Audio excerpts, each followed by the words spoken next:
Roblox is one of the most popular gaming platforms in the world. The developers of that game are now facing mounting criticism over child safety concerns. Games like this are not helping. The Roblox Corporation has sent a cease and desist letter to me. Instead of stopping the predators, Roblox stops the people stopping the predators. They are the problem. People everywhere are furious with Roblox, and now they're getting sued. The platform promised to be safe, but the reality is very different.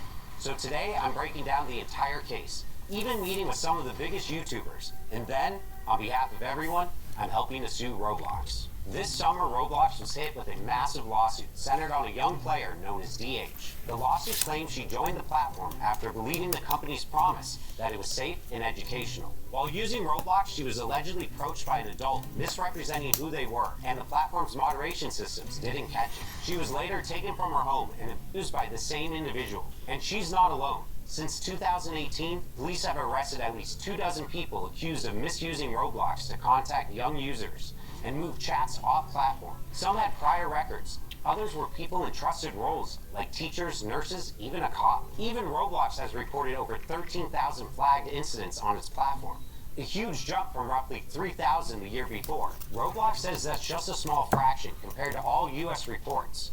But for parents, the numbers feel staggering. And here's the core claim.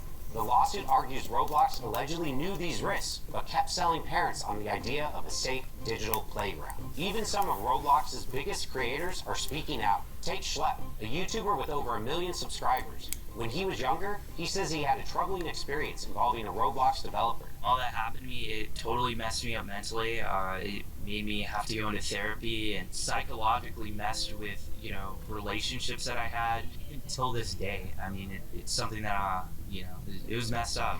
That experience pushed him to act. As an adult, he began working with police by conducting investigations on Roblox. His efforts have led to the arrest of 6 people. So Schlepp, what was the goal when you started making videos about safety issues on Roblox? It really all started back to my own personal experiences related to it. I had some very negative experiences as a kid, and I was affected by a very popular developer. So I saw these issues firsthand, like I experienced them. But instead of celebrating him, Roblox banned his accounts and sent a cease and desist letter, accusing him of violating the rules against vigilante groups. They're trying to silence the whistleblowers. They're spending more energy going after people like Schlepp, but what they're doing, they're trying to put a muzzle on this whole thing. They're also trying to silence all the victims. And this is important, Mike. That same day, Schlepp dropped an 8-minute video where he described his ban, as well as his troubling experience with the Roblox developer. Schlepp slammed Roblox for failing to take action against the developer for years. He claims during that time, Roblox even continued to pay and promote the developer. Afterwards, the backlash exploded. Roblox developers changed game thumbnails to say "Free Schlepp." Thousands of players staged in-game protests. Even major creators like Moist Critical, Gideon, and Creekcrack piled on, calling Roblox backwards and hypocritical. #Free Schlepp trended worldwide. I was blown away with all the support, and it's been absolutely amazing reading all the messages. It was trending on Twitter for 3 days straight when the news first broke of it, and I mean, people were just outraged. They saw it for what it was. They were silencing someone trying to blow the whistle. I think that's a really, really powerful thing. He was a 22-year-old kid. He was just a gamer, and I think he really stepped up to the plate to stand up to this Goliath. Then it went mainstream. Congressman Ro Khanna publicly backed Schlepp, sharing a petition demanding Roblox improve its safety. That petition hit 100,000 signatures in less than a week, and Roblox's stock price dropped by $12 billion. Now, Schlepp, did you expect your videos to get as much attention as they did? Honestly, no. My whole goal with these videos was actually just to bring this to the attention of Roblox. Like, I wanted Roblox to see what was going on, because I was reporting these communities to Roblox. I was making reports on a lot of these people. Nothing was happening. And the only other thing you can do is go public with it. So that's what I did. But the story doesn't end there. Schlepp just announced he's suing Roblox, not over the ban, but over the damage he says he suffered years ago from a developer on the platform. His lawyer confirmed he's also representing many others with similar stories. We have over 800 cases involving sex abuse. These are personal injury claims. So survivors are coming forward because of the personal injuries and the trauma they experienced. Yeah, we think it's a very strong case, and I think that's part of the reason they're fighting so hard to try and move this into some types of confidential proceedings, so they think people will forget about what happened, and then they won't. And now, because of you all bringing this issue to my attention, I've made the decision to team up with Schlepp's lawyer to help sue Roblox. Reach out to my firm, IThinkIHaveACase.com, if you've gone through something similar. If someone is scared about something they experienced on Roblox, what would you tell them? I would tell them to call a lawyer, find out about their legal options, and let them know that they will be believed. There's strength in numbers. Terrible things happen on Roblox. Hundreds and hundreds of people have come forward. We're here for you. Definitely reach out to us. We are here to help. Now he's fighting back in court because if Roblox won't be held accountable in their own platform, we'll make sure that they're held accountable in court. Now let's investigate how Roblox is designed, because the lawsuits claim there are at least 3 serious flaws. First, until 2021, anyone could make an account by entering just a username, password, and birthday. Users could mistake their age and unlock unrestricted chat, which the lawsuits claim made it very common to find lower levels talking with adults. YouTubers like Gideon and Rob the Master, who have become well known for exposing bad actors, have said just how easy it is. When we went on Roblox, it did not take long for our account to get attention from child predators. It was almost instantaneous. Roblox says it's taking stronger steps to protect its younger players. The company has rolled out ID verification, asking players over 13 to scan a government-issued ID and selfie to gain access to certain features.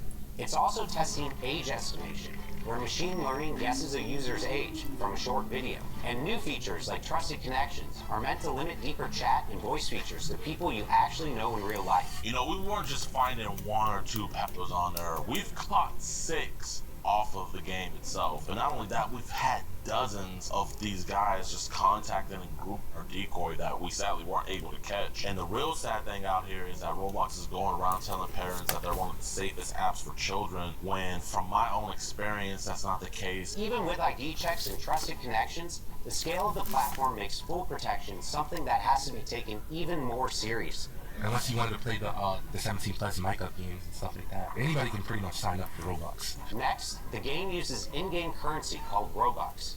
Players use Robux to buy rare accessories and customize their avatars, and many lower levels are obsessed with it.